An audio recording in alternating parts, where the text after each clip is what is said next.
Hi, I'm Carrie Atley, and I'm here with Jerry, who is a dentist in Brattleboro. Hi, Jerry. Hi, Carrie.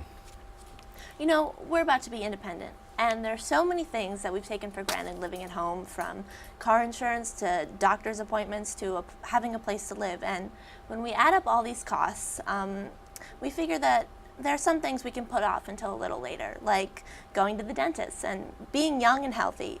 Should I be able to take care of my teeth on my own and keep my teeth for a lifetime? Well, those are all good questions, and there's a lot of things you brought up in there. First of all, teeth are meant to last a lifetime, and if you take proper care of them, just like the maintenance on your car, you need to take proper care of them. Same thing with your teeth. You need to take proper care of them, and if you do, they can last a lifetime. What about diet? How does what I eat and drink affect my gums? That's a very good question. Certainly, you've heard the phrase "you are what you eat," and that's true to a big extent. Certainly, proper diet, good nutrition will help to keep a healthy body. There are certain foods that we should avoid. For instance, let's take a bottle of soda.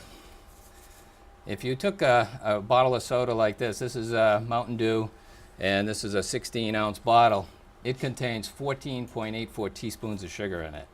Now that's a lot of sugar. That's at least, if not more, than what's recommended on a daily allowance of sugar intake in a proper diet.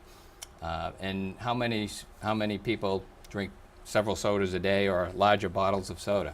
I know that brushing my teeth is very important. And how long should I brush for maximum benefit? For maximum benefit, it's more of technique as opposed to timing, but you do need, most people don't brush their teeth long enough. Certainly, on the average, we spend probably 30 seconds or less brushing our teeth. It takes a good 2 minutes to 5 minutes to do an effective job brushing your teeth. The technique that should be used, I could kind of demonstrate that a bit too.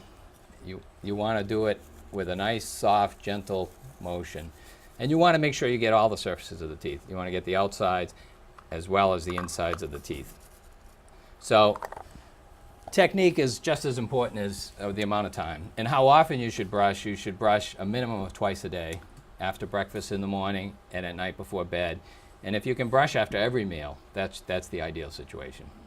And should I use a manual or an electric toothbrush? And should I use mouthwash?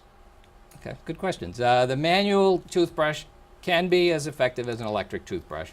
The problem with a manual toothbrush, it does take a little longer to use. An electric toothbrush, the advantages are that they do work a little bit quicker. A good 2 minutes with an electric brush will do a very effective job. And what are some dental problems? Like, what if I want to, say, pierce my tongue or bleach my teeth or chew tobacco or smoke cigarettes? Okay, Gary, that's a lot to answer, but for instance, dental problems is dental decay, cavities, which is a common problem. Mostly, you'll see it often with teenagers because of poor diets.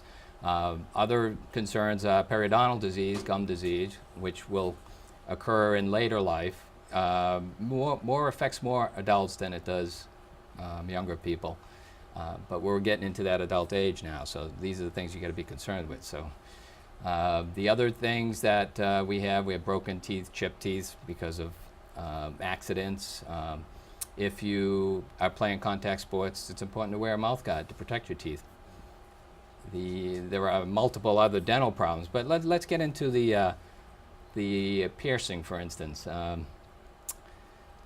Piercing, I don't recommend it, and most dentists, I don't think, would recommend it. There are a lot of problems with piercing. First of all, if you don't have it done in a sterile environment, you can end up with infections. You can even have cases of hepatitis or HIV that can occur if the needles aren't properly sterilized or new needles aren't used. So that's a problem. You definitely want to go to a respectable place if you have this done. And you also asked about chewing tobacco and smoking. Chewing tobacco and smoking definitely are things to avoid too. You would think that chewing tobacco might be safer for you because it's just being placed in the mouth and you're not getting, it still has the same amount of nicotine as cigarettes. A package of snuff contains about the same nicotine as 60 cigarettes. So. And it may not create as much lung cancer, but it does create oral cancers in the mouth. So definitely, besides the other health effects, it's definitely important to stay away from that. Bleaching was another thing you mentioned. Bleaching is been shown to be relatively safe from everything I've read. And now, why should I worry about gum disease? Gum disease is, as I said before, that as at your age now, probably dental decay is the most common dental problem. But you're moving into more of an adulthood where periodontal disease becomes a problem. And periodontal disease is gum disease. They're interchangeable. That's why an important keeping your mouth healthy is very important, because it does affect your overall health. And now, what type of plan would you recommend? Okay, for anybody, I would recommend that the way to keep your teeth for a lifetime, first of all, would be to do proper brushing, flossing. We didn't talk about that yet, but flossing is important as well. The brush will get the outer surfaces of the teeth, but it doesn't get between the teeth. So flossing should be done once a day, brushing at least twice a day.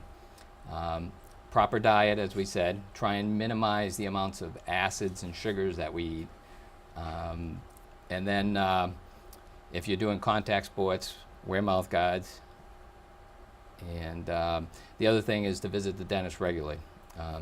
As far as when we say regularly, for the average patient, twice a year.